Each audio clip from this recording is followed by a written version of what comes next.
Hello everyone, this is Richard with Richard Beer Reviews. Today I'm going to talk about a beer that falls in the lager category. In the world of beers, there's two major categories or families.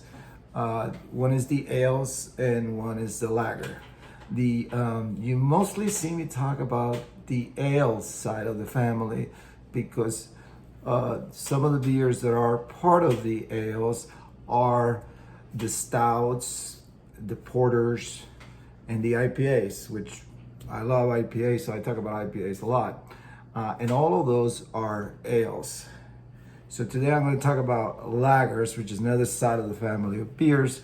The ales were originally from England. Lagers are originally from a German style of beers. So some of the most common lagers in the United States are the Budweiser, Coors, Miller, because the original brewing techniques that came into this country came with a colonization of the Germans into the United States, and that's why we adapted as our main beer style is a lager. So I'm going to talk about a lager today. The main difference between if you're going to pick up an ale or a lager is that ales are fruitier. They would tend to be more bitter. They are much richer in flavor and they're bolder, stronger in their taste. They're great to drink alone, to just enjoy the taste. They come in an incredible variety of tastes.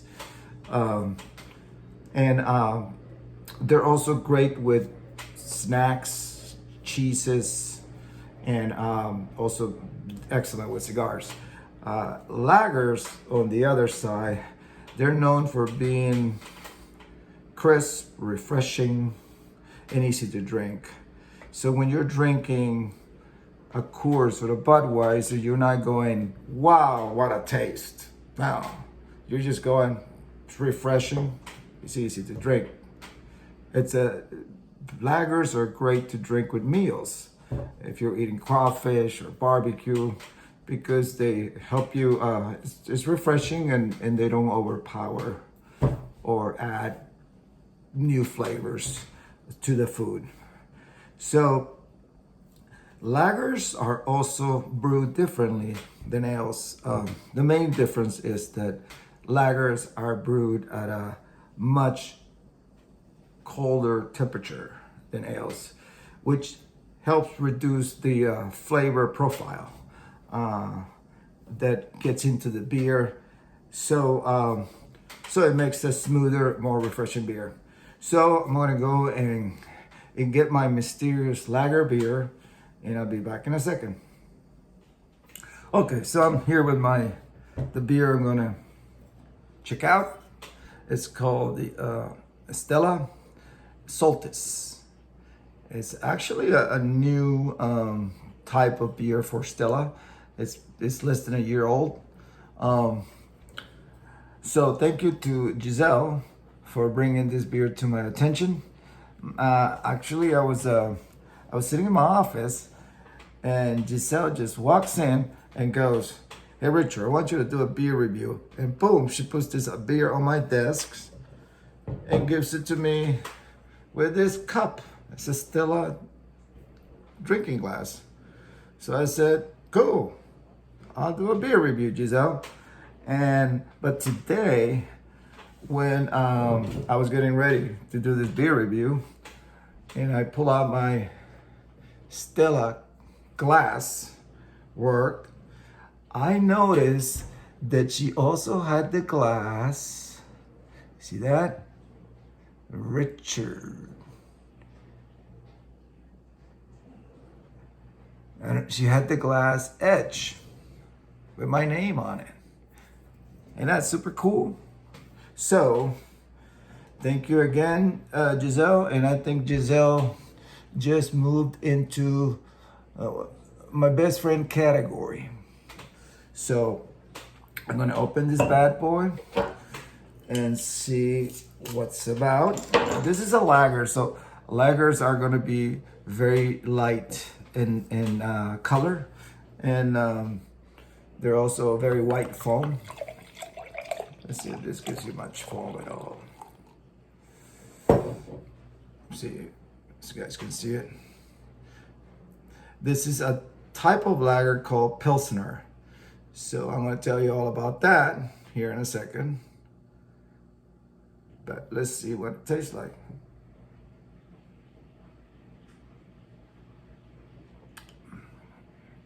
This has a 4.5% alcohol by volume, which is pretty consistent with lagers.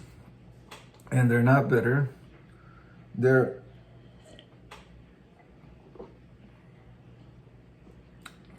This is definitely what makes lagers so popular in the United States.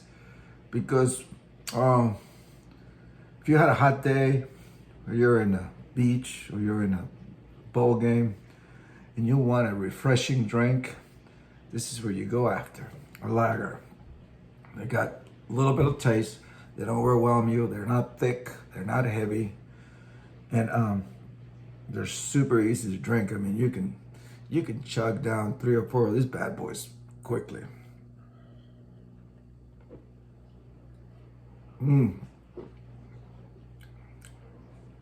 This tastes good when you're first putting it in your mouth, when you're swallowing, and after. It's just a very good, no bad aftertaste. I never liked some of the cheaper lagers because, like Busch, because they have a bad aftertaste. But this is a refined lager and much better. And this is a style lager called Pilsner. So this definitely thumbs up for this. And thank you, Giselle, for bringing this to my attention and for the super, super cool edge. I don't know if you can see it anymore because it's kind of cloudy. You guys need to see this again. See that? Oh, shit. Well, it says Richard. So, cheers.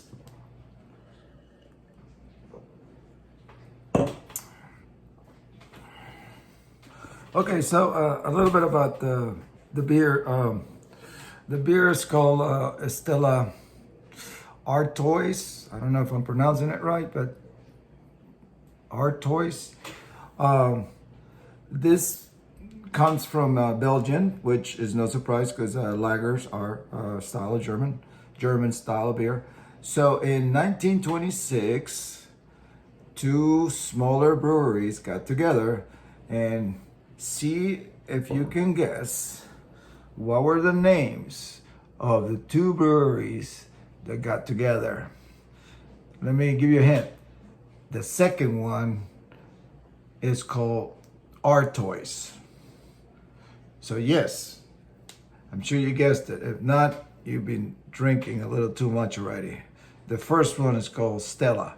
So they got together and they created Stella Artois and they started exporting their beer to the United States, and it's been a hit.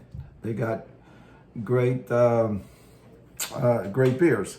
So anyway, this beer actually calls itself a Pilsner. So what is a Pilsner? Just like in ales, there's many styles of beers, IPAs, and stouts and porters. In lagers, there's a style of beer called Pilsner. So the story kind of goes, well, Pilsner is traced back to 1838 in Czech Republic in a town called Pilsen. Pilsner. So in 1838, everybody in Czechoslovakia, like most Europe, was drinking pale ales, not lagers. That was by far the overwhelming beer of Europe, pale ales. Pale ales are from British. They're British style beer. So apparently there was like a bad batch or something happened. that a lot of the people in Pilsen got sick from drinking the pale ales. So basically, and some died. So the people of Pilsen got fed up with the pale ales, and they brought in some German dude to help him make their own beer. And if you bring a German dude to help you brew beer, most likely the type of beer he's going to help you brew is a style lager, because that's what the Germans brew and that's what they drink, lagers. So he came in and helped them brew in a lager style, but with the Czech Republic's ingredients. So they were a little different tasting, because every region has different yeast and products, and they ferment things a little different, and the temperatures are a little different. So they produce a style that is now, because of the origin, is called Pilsner. So there you go. Well, thanks to Pilsen for creating a Pilsner, and me drinking it right now. So thank you again, Giselle, for bringing this beer to my attention. This is definitely has a place. This beer has a place. I talk about IPAs and stouts and how much flavor and how terrific those beers are. Those have a place. This has a place. And so it's good to know the different range of the different kinds of beers. But this is definitely one that I recommend if you want. If you like those lager tastes, if you want like the Cadillac of Budweiser, Coors, and Miller, this is what this is. Within that range, but much smoother, softer, great tasting. So I hope you liked the video, and hit thumbs up. And if you want to request a beer, just let me know in the comments. See you later.